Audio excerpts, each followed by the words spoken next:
Telugu cinema ఇండస్ట్రీలో mega ఫ్యామిలీకి మంచి క్రేజ్ ఉంది. అలాగే అభిమానుల్లో కూడా మెగా ఫ్యామిలీ నుంచి ఒక సినిమా వస్తుందంటే వాళ్ళు చాలా ఆసక్తికరంగా ఎదురు చూస్తూ ఉంటారు.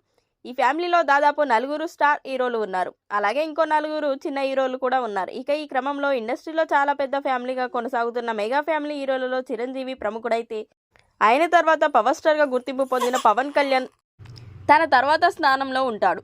ఇక ఇది ఇలా ఉంటే పవన్ కళ్యాణ్ ఖుషి సినిమా సక్సెస్ అయిన తర్వాత జానీ సినిమా చేసే ఆలోచనలో ఉన్నప్పుడు సురేష్ కృష్ణ డైరెక్షన్ ఒక సినిమా చేయాలనుకున్నాడు. చిరంజీవి కూడా సురేష్ కృష్ణతో సినిమా చేయమని పవన్ కళ్యాణ్ కి సూచించారు.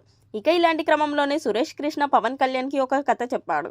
ఆ స్టోరీ పవన్ కళ్యాణ్ కి ఓకే అనిపించినప్పటికీ ఒకసారి చిరంజీవికి చెప్పమని సురేష్ కి చెప్పాడు. తను వెళ్లి చిరంజీవికి ఆ కథ వినిపిస్తే ఆయన మాత్రం ఈ కథతో పవన్ కళ్యాణ్ కి సినిమా చేయడం వేస్ట్, అది పవన్ కళ్యాణ్ కి సెట్ అవ్వదు అంటూ చిరంజీవి ఆ డైరెక్టర్ తో చెప్పాడు.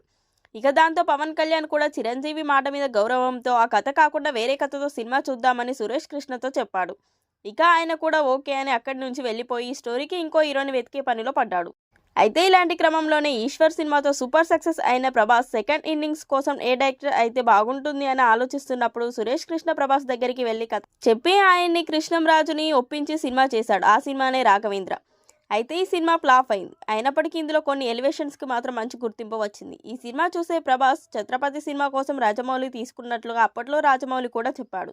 ఇక మొత్తానికైతే చిరంజీవి తన తమ్ముడు అయిన పవన్ కళ్యాణ్ ఒక భారీ ఫ్లాప్ నుంచి తప్పించాడు. కానీ రాఘవేంద్ర సినిమా చేసిన ప్రభాస్ మాత్రం ఫ్లాప్ని మూటగట్టుకున్నాడు.